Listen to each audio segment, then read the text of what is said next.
AKA announces Bonang split again, Twitter calls BS.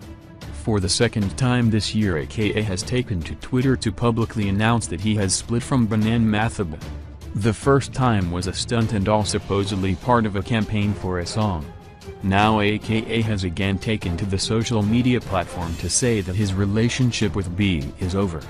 In the lead-up to the split announcement, AKA said nobody is responsible for your happiness, only you can make the choice of which path you think is best for you. In perfectly coordinated timing, Bonang also spoke about happiness. Choose joy. Once you choose and place your attention on wanting to flow there, the universe will shift for you and inspire you to the action needed to take you there. As reported by Xolani, there have been rumors for weeks that the couple had called it quits after they both unfollowed each other on social media.